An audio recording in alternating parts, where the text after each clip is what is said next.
Ottawa, Canada's latest greenhouse gas inventory report to the United Nations shows emissions are starting to trend downward, but not nearly at the rate needed to meet the country's international commitments under the Paris Climate Change Accord. The report was made public Tuesday, as Prime Minister Justin Trudeau was at the National Assembly in Paris lauding both Canada and France as international leaders on climate change. Read more. Justin Trudeau boasts common values, hopes in French National Assembly speech. "It is up to us to make this agreement in principle a reality," Trudeau said in French in his speech to the Assembly.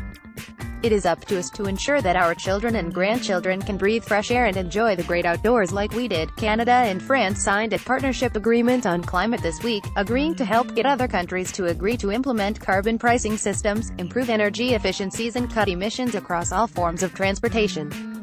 Watch. Trudeau says France-Canada climate partnership will help developing nations, but Canada is still quite a distance away from meeting its own commitments under the Paris Accord, the latest UN emissions filing shows. The report, which Canada must file annually as part of its international climate commitments, shows Canada emitted 704 million tons in 2016. While that is down 1.4% from the year before, Environmental Defense's National Program Manager Dale Marshall says the decrease is so small it's nothing to get excited about. Read more. 250 international scientists sign warning letter to Justin Trudeau on climate change. "It's kind of staying the course," said Marshall.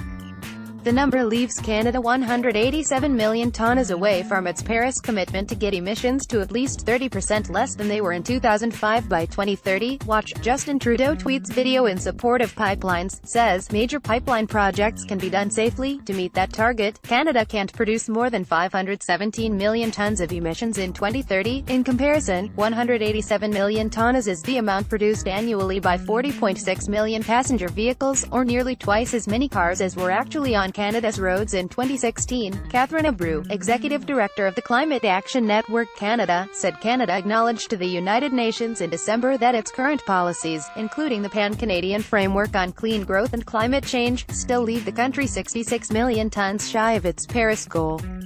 This report, she said, changes nothing about that and, in fact, once again points out emissions from producing oil and gas and from road transportation are still rising.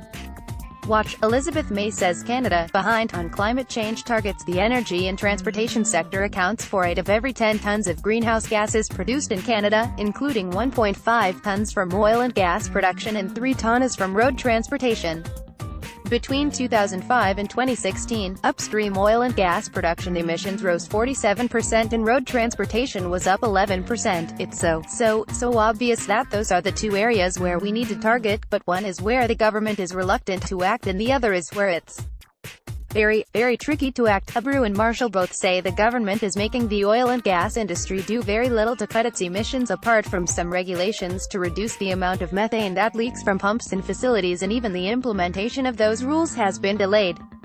Read more. 2017 was second warmest in 137 years, NASA says. Abreu said there has been a lot of work done to cut emissions from cars, with the advent of more electric vehicles, but the trucking and freight industry are a bigger problem that it is a struggle to address. The biggest decline in emissions since 2005 has come from electricity and heat production, which fell 33%, largely as coal was abandoned as a source of fuel. Canada has committed to phasing out coal entirely as a source of electricity by 2030.